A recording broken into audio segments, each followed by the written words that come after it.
reauthorization before us today speaks volumes for the chairman and the ranking member of our committee.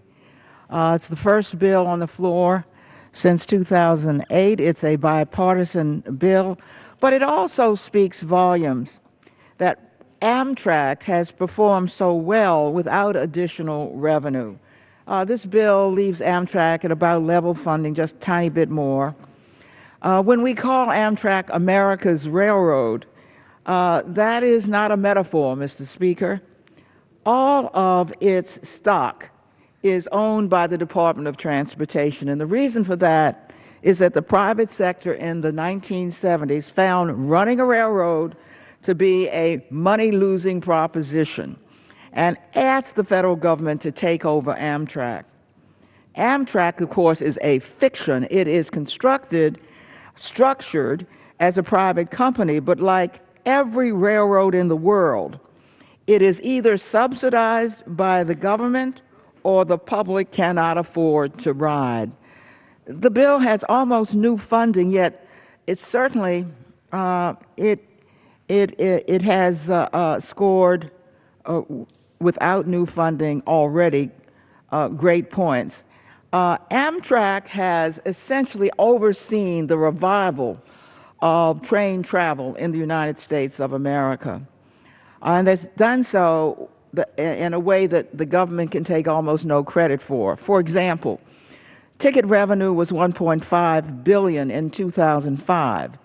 Then we go 5 years later to 2010, it's $1.8 billion. Today, it's $2.1 billion. Yet, the average ticket has increased only $5 every 5 years over that period. Amtrak knows what the market is about, and it has grown based on volume, not revenue. The railroad has been phenomenal, has seen phenomenal growth in passengers, reaching records as high as its highest record in 1988, when the equipment was much newer. An important measure of efficiency is simply the number of seats filled. More seats filled today than at any time. Its on-time performance above 80%.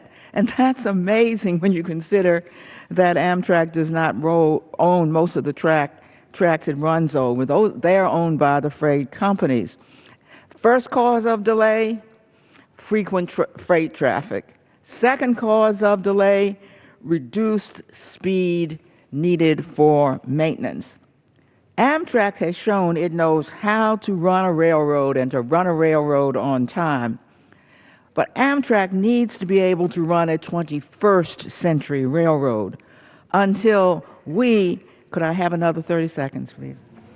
Until the federal government owns up to investing more in the railroad that we own, Amtrak will be running a 20th century railroad, or is it a 19th century railroad, Mr. Speaker?